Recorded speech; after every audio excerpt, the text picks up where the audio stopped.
இப்ப விவரம் தெரியாம விஜய முதலமைச்சர் ஆக்கியிருக்காங்க. தம்பி விஜய முதலமைச்சர் ஆக்கியிருக்காங்கன்னா இந்த மக்கள் விவரம் தெரியாம ஆக்குனாங்க. விவரம் தெரிஞ்சுதான் ஆக்கியிருப்பாங்க. ஒரு விஷயம் எல்லாரும் புரிஞ்சுக்க மாட்டேங்கிறாங்க. சொல்லுங்க சார், புரிஞ்சுக்க ட்ரை பண்றோம். சொல்லுங்க. புரிஞ்சுக்க ட்ரை பண்றோம் அப்படின்னா, இப்ப வந்து கரண்ட் கட்டு நடக்குது இல்லையா? கரண்ட் கட்டு நடக்கிறப்ப போராடுறவங்க என்ன பண்றாங்கன்னா, எங்க வீட்டுக்கு கரண்ட் இல்லைன்னு சொல்லி போராடுறாங்க. அதே விஐபி ஏரியாவுல எல்லாம் இருக்குது அப்படின்னு சொல்லி போராடுறாங்க. கவர்மெண்ட்டுக்கு தெரியாதா? விஐபிங்கிறவங்க அவங்க வந்து சின்ன வயசுல இருந்தே ஏசில இருந்திருப்பாங்க, கரண்ட்ல இருந்திருப்பாங்க. அவங்களுக்கு அது பழக்கப்பட்டு இருந்திருக்கும். அவங்களுக்கு கட் பண்ணா அவங்க கஷ்டப்படுவாங்களா? ஒருத்தன் காட்டு மேட்லயும் பிச்சைக்காரத்தனமா பிளாட்ஃபார்ம்லயும் வாழ்ந்தவனுக்கு கரண்ட் இல்லைங்கிறது கஷ்டமா இருக்குமா? யாருக்கு கஷ்டமா இருக்கும்? இல்ல, கஷ்டப்படுற மக்களுக்கு தான் தெரியும். என்ன மக்களுக்கு கஷ்டமா? மக்கள்னா இது பணக்காரனுக்கு கஷ்டமா இருக்குமா கரண்ட் இல்லங்கிறது? ஒரு ஏழைக்கு கஷ்டமா இருக்குமா? ஏழைக்கு தான் கஷ்டமா. ஏழைக்கு தான் கஷ்டமா. எந்த ஊர்ல இருக்கீங்க நீங்க? ஆமா, ஏசிலேயே இருந்து ஏசிலேயே வாழ்ந்து அவனுக்கு தான் கஷ்டமா இருக்கும். அதனாலதான் அவங்களுக்கான ஏரியாவுக்கு ப்ரொவைட் பண்றது. இவங்க பிளாட்ஃபார்ம்ல இருக்கிறவனுக்கு என்ன? அதுக்குதான் ஏசுநாதர் போய் ஆலயத்துல வேண்டாங்கல்ல. ஏசுநாதர் ஆலயத்துல எதுக்காக வேண்டாரு? முட்டி போட்டு வேண்டாங்க. முட்டி போட்டு எதுக்காக வேண்டாரு? எதுக்கு? ஏழை எளிய மக்களுக்கு பவர் கட் ஆகணும்னா. பவர் கட் ஆகணும் இல்ல, கையில மெழுகுவத்தி வாங்கிக்கணும். மெழுகுவத்தி வியாபாரம் இப்ப பிரமாதமா சூடு பிடிச்சு போயிட்டு இருக்கான் தெரியுமா? மெழுகுவத்தி கம்பெனியே யாரு வச்சிருக்கா? ஆதவர்ஜுனம். அதனால மெழுகுவத்தி விற்கணுங்கிறதுக்காக தான் இதே பண்ணிருக்கிறது. இந்த கரண்ட் கட்டே பண்றது மெழுகுவத்தி வியாபாரத்தை நம்ம ஆரம்பிச்சிட்டோம். மெழுகுவத்தி வாங்காம இருந்தா வியாபாரம் கெட்டு போயிரும்ல. கெட்டு போயிடும், ஓடாது, வியாபாரமே ஓடாது. அப்புறம் இப்ப மெழுகுவத்தி வந்து ஆதவர்ஜுனா ஆரம்பிச்சிருக்காரு, இதுக்காக தான் பவர் கட் ஆகுது. ஆமா, பெருந்தலைவர் ஆதவர்ஜுனா தான் மெழுகுவத்தி வந்து இப்ப மெழுகுவத்தின்னா அப்படியே ஏத்தி எரிய எரிய எரிய கரையும். ஆமா, கரைஞ்சோனி மறுபடியும் என்ன பண்ணணும்? மறுபடியும் வாங்குவோம். அப்போ அந்த பிசினஸ் டெவலப் பண்றதுக்கான ஐடியா தான் அந்த பெருந்தலைவர் ஆதவர்ஜுனா இது பண்ணிருக்காரு. இது தம்பி விஜயோட ஒப்புதல் பேர்ல தான் அவரோட பிசினஸ் டெவலப் பண்ணணும்னு. இதெல்லாம் நல்ல விஷயம் தானே. மெழுகுவத்திங்கிறது ஒரு கர்த்தருக்கு சமமான ஒரு வெளிச்சம் இல்லையா?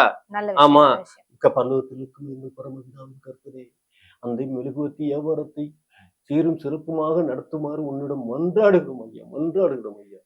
சரி, வியாபாரம்னே ஒரு ஞாபகம் வருது. விவசாயிகளுக்கு அதிரடி ஆஃபரா இப்ப போயிட்டு இருக்கு பாத்தீங்களா? சொன்னது ஒண்ணு, நடக்குது ஒண்ணு. என்ன? 50,000 வரையிலான கடனுக்கு மட்டும் தள்ளுபடி. ஆனா அது சொல்லும் போது வாக்குறுதி பாத்தீங்கன்னா 5 ஏக்கர் நிலம் வைத்திருக்கும் விவசாயிகளுக்கு வந்து, குறைவான நிலம் வைத்திருக்கும் விவசாயிகளுக்கு வந்து முழுமையான கடன் தள்ளுபடி. இப்ப வந்து 50,000 வரையிலான கடனுக்கு மட்டும்தான் தள்ளுபடி. இதுல என்ன தப்பு? இதுல என்ன தப்பா சார்? நீங்க வாக்குறுதி ஒண்ணு கொடுத்தாங்க. வாக்குறுதியை கொடுத்ததுன்னு பேசாதீங்க. தம்பி விஜய் அவர்கள் ரொம்ப உண்மையா நேர்மையா, அவர்தான் எனக்கு தெரிஞ்ச ஆக சிறந்த இந்த உலகத்துல இப்ப இப்ப ஒரு உண்மையா ஒரு மனிதன் இருக்காரு, உண்மையை மட்டுமே பேசியிருக்காரு அப்படின்னா அவரை தவிர வேற எந்த தலைவனையும் எனக்கு தெரியல. ஹரிச்சந்திர மகாராஜா பாத்திருக்கீங்களா? பார்த்தது இல்லையா சார்? பார்த்தது இல்லையா? அதான், இப்ப அவர்லாம் நீங்க பாக்கல, நானும் அவரை பாக்கல. ஆனா அவர் எப்படி இருப்பாரு? எப்படி இருப்பார் சார்? நம்ம தம்பி விஜய் மாதிரி. முழு உருவமே இவர் மாதிரி தான். எஸ், ஆமா. இவர் எங்கேயாவது பொய் சொல்லியிருக்காரா? பொய் தான் சொல்லிட்டு இருக்காரே அப்படின்னு வந்துட்டு இருக்கே சார். அதான் மக்கள் புரிஞ்சுக்கல. கை நீட்டி யார சொன்னாரு? யார் கொலை பண்ணாதா சொன்னாரு? திமுக காரங்க தான் கொலை பண்ணாங்க, கத்திய வச்சு குத்துனாங்க அப்படிங்கலாம் சொன்னாரா? யாராவது இது வரைக்கும் நம்புறாங்க? ஒருத்த நம்புறான்? அதனால உண்மை லேட்டா தான் புரியும். இப்ப கூட கரண்ட் கட்டு காரணம் திமுக தான் அப்படின்னு அந்த கரூர்ல நிர்மல் அப்படிங்கறதோட சொன்னாரு. நிர்மல் என்ன சொன்னாரு? கத்தி எடுத்து குத்துனாங்க அப்படின்னு அப்ப சொன்னார்ல. இப்ப கரண்ட் கட்டுக்கு யாரு? கருப்பாடு காரணங்கிறாரு. திமுக காரன் தான் உள்ளார புடிச்சா எல்லாம் நிறுத்திவிட்டான்னு சொல்றாருல. இதெல்லாம் ஏன் நம்ப மாட்டேங்கிறீங்க? உண்மையே உங்கள்கிட்ட மக்கள்கிட்ட யார்ட்டையுமே எவனும் உண்மை பேசக்கூடாதா? உண்மை பேசுறவங்கள நீங்க வந்து அவாய்ட் பண்றீங்கன்னா இது எந்த விதத்துல ஜனநாயகம்? உண்மையா இருந்தா ஏன் சார் விவசாயிகள் வந்து அப்படியே போராட்டம் பண்ண போறாங்க? நேத்தி இந்த விவசாயி இருக்கானுங்களே, பச்சை துண்டை போட்டுக்கிறானுங்க. ஆனா பச்சை பயிரை காய விடுறது மாதிரி சீரியஸா சொல்றேன், இவங்கெல்லாம் நல்லாவே இருக்க மாட்டாங்க விவசாயிகள். நான் ஒரு காலத்துல நல்லா இருக்க முடியாது. விவசாய கடன் போடுறாங்க. என்னத்த சாப்பாடு போடுறாங்க? சாப்பாடு போடுறாங்களாம். ஆடு மாடு கூட தான் திங்குது. ஆமா, நம்ம காசு கொடுத்தாதான் நமக்கு காசு. சாப்பாடு போடுறாங்களா? என்ன இட்லி சும்மா கடையில கொடுத்துருவானா? காசு கொடுத்தாலும் கொடுப்பான். அது விளைய வைக்கிற அரிசி எங்க இருந்து சார் வருது? விவசாயிட்டு இருந்து தானே வருது. என்னத்தான் விளைய வைக்கிற அரிசி விவசாயிட்டு இருந்து வருது? கடன் வாங்குறானா? கவர்மெண்ட்ல கடன் வாங்குறான்னு சொல்லி கடன் வாங்குறானா? கடன் வாங்கி கம்யூனிட்டி பேர்ல வீடு கட்டுறானு தெரியுமா? விவசாயத்துக்கு வாங்கின கடன் விவசாயத்துக்கு தான் பயன்படுத்தணும். வேற எதுக்கு பயன்படுத்தலாமா? விவசாயத்துக்கு தான் சார் ஏன் பயன்படுது. நிறைய பேர் சின்ன வீடு வச்சிருக்காங்க, அங்கெல்லாம் கொடுத்துட்றாங்களாம். உங்களுக்கு தெரியாது. சின்ன வீடு கட்டவா இல்ல சின்ன வீடு? அதான் ஏதோ ஒண்ணு. ஆமா, அப்படியெல்லாம் கொடுத்துட்றாங்க. இதெல்லாம் வந்து ஒரு கடனை எதுக்காக வாங்குறோமோ அதுக்காக தானே செலவு பண்ணணும். ம். அப்ப அதுக்கு செலவு பண்ணாம வேற ஒண்ணுக்கு நிறைய பேர் விவசாய கடன் வாங்கி புள்ளைக்கு கல்யாணம் பண்ணிருக்காங்க. இதெல்லாம் ஏங்க, புள்ள கல்யாணம் பண்ணி புள்ள பெத்துக்கிறதுக்கா கடன் கொடுக்குது கவர்மெண்ட்? ஓ, அதனாலதான் வாக்குறுதி ஒண்ணு இப்ப செய்யறது ஒண்ணா? அப்புறம் ஒரு விஷயம் தெரியுமா?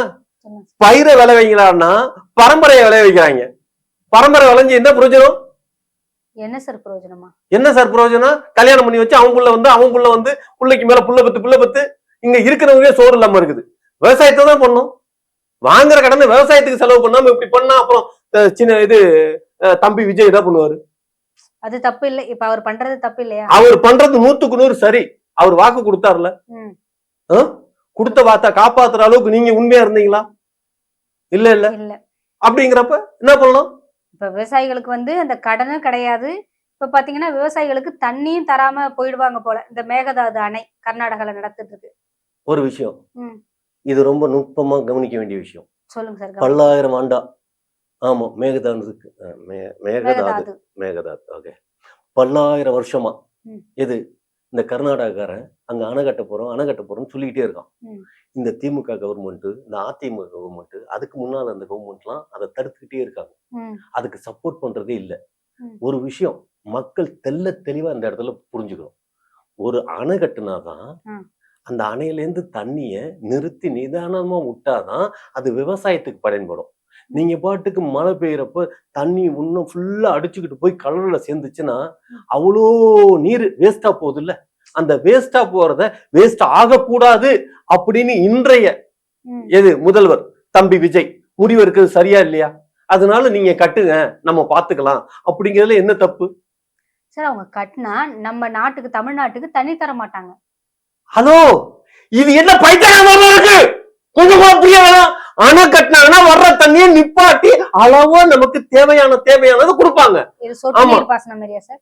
அளவா சொட்டு நீர் பாசனம் தண்ணியை சேமிக்கணுமா? தண்ணியோட சேமிப்பு ரொம்ப முக்கியமா? உங்களுக்கு தெரியுதா தெரியலையா? சொட்டு நீர் இல்ல, அதுக்கும் கம்மியா கூட இருக்கலாம். சொட்டு நீர் பாசனமாவது அப்படியே சொட்டிட்டு இருக்கும். இந்த நீர்கடுப்பு பாசனம்ங்கிறது வந்து சொட்டது மாதிரி இருக்கு, ஆனா சொட்டாது. புரியுமா உங்களுக்கு? இதெல்லாம் உங்களுக்கு புரியாது, ஏன்னா நீங்க பெண். ஆமா, இதெல்லாம் ஆண்களுக்கு தான் இந்த இதெல்லாம் தெரியும். அதனால வந்து இது நீர்கடுப்பு பாசனமா இருந்து விவசாயத்தை மேம்படுத்தணும். இப்ப விவசாயிகள் என்ன பண்றது? அந்த தண்ணியில என்ன அதை வச்சுக்கிட்டு என்ன பண்ண முடியும்? நீங்க கொடுக்குற இந்த தள்ளுபடி வச்சுக்கிட்டு. ஹலோ, அதான் சொல்றோம்ல, நீர்கடுப்பு விவசாயம் பார்க்க வேண்டியதான். ஆமா, அந்த விவசாயத்தை விளைச்சல் அப்படியே கொழுந்து விட்டு விளையும். ஆமா, அதெல்லாம் அறுவடை பண்ணி நம்ம சாப்பிட வேண்டியதுதான். அதுவே எல்லாருக்கும் போதுமானவா இருக்கும். அப்புறம் ஒரு விஷயம் தெரியுமா? சொல்லுங்க சார். காத்துல நமக்கு தேவையான அத்தனை நியூட்ரிஷன், ஹைட்ரஜன்லாம் இருக்குது. ஆமா, ஒண்ணுமே பண்ண வேணாம். நீங்க வாயை மட்டும் அப்படின்னு திறந்து ஒரு அரை மணி நேரம் ஈ கொசு எல்லாம் போயிட்டு வந்துட போகுது. ஈ கொசு எல்லாம் போயிட்டு காது வலி வந்துட போதா? வாய் ஆன்னு திறக்கிறீங்களா சார்? ஹலோ, வாய் ஆன்னு திறந்து வச்சு நமக்கான தேவையான சக்தி எல்லாம் காத்துல இருக்கிறதெல்லாம் எடுத்துக்கிட்டோம்னா நம்ம சோறே சாப்பிட வேண்டியது இல்ல. புரியுமா? காத்துல எவ்வளவு மாசு கலந்து வருது சார், என்ன ஆகுறது? கொஞ்ச நேரம் வெயில் நின்று காத்த வாங்கி பாருங்க. ஆனு முடிஞ்சிரும், மறுநாளே முடிஞ்சிரும். நீங்க எல்லாம் என்ன தெரியுமா? அமெரிக்க வாழ் மக்களை நீங்க ஃபாலோ பண்ணல. ஆமா, எதுக்காக? தமிழனா வாழ்றதுனாலதான் இங்க தெருங்கட்டு போய் கெட்டு போய் கிடக்குறான். இப்ப கூட கோட்டு ஏன் போட்டாரு? எதுக்கு சார் போட்டாங்க? யாரு? மேதகு ஜோசப் விஜய், சாரி, தம்பி ஜோசப் விஜய் ஏன் தெரியுமா கோட்டு போட்டாரு? எதுக்கு சார் போட்டாரு? அடிக்கிற அக்கினி வெயில்ல எப்படி கோட்டு போட்டிருக்காரு? அமெரிக்காக்காரன் கோட்டு போட்டிருக்கான்ல. போட்டிருக்காங்க. நாமெல்லாம் நமக்கே தெரியாம ஒரு காலத்துல வெள்ளைக்காரனுக்கு பிள்ளையா பிறந்தோம். ஆமா, நம்மளோட ஜெனட்டிக் வந்து அந்த மாதிரி ஒரு ஒரு நீங்க நல்லா பாத்தீங்களா? என்ன சார்? விஜய், அதாவது தம்பி விஜய் கருப்பா சிவப்பா? ஒரு நார்மல் கலர். புரியுதுங்களா? இதுலயே கூட கருப்பா சிவப்பான்னா இதுலயே கூட அவர் டிஎம்கே இல்ல, அவர் சிகப்பா தான் இருக்காரு. ரொம்ப சிவப்பா இருக்கிற இடத்துக்கு நவுந்துருவாரு. ஏன்? எல்லாம் வெள்ளைக்கார ஜெனட்டிக். ஆமா, இப்ப திருமாவளவன் இருக்காருல்ல, அவர் என்ன ஜெனட்டிக் தெரியுமா? என்ன சார் தெரியாது? அவர் என்ன தமிழன் தானே சார்? ஹலோ, மானம், வெக்கம், சூடு, சொரணை இதெல்லாம் ஒரு ஜெனட்டிக்ல இருக்குதுன்னா அவர் ஜெனட்டிக்ல தான் இருக்குது. அதனாலதான் டக்குன்னு இங்க இருந்து அங்க போயிட்டாரு. தெரியுமா? மானம் சூடு சொரணை இருக்கிறதுனால டக்குன்னு இங்க இருந்து தாவிட்டாங்க. ஆமா, அதெல்லாம் அவர்கிட்ட இருக்கிறதுனால தான் அவர் அங்க போயிட்டாரு. ஆமா, இல்லாதவங்க தான் அங்க இருக்காங்களா? அப்புறம் அங்க யாருமே இல்ல, ஒரே ஒரு ஆள் தான். புரியுதா? உங்க நேரம் ஒதுக்கி நிறைய விஷயங்கள் ஷேர் பண்ணிக்கிட்டீங்க. ரொம்ப நன்றி சார்.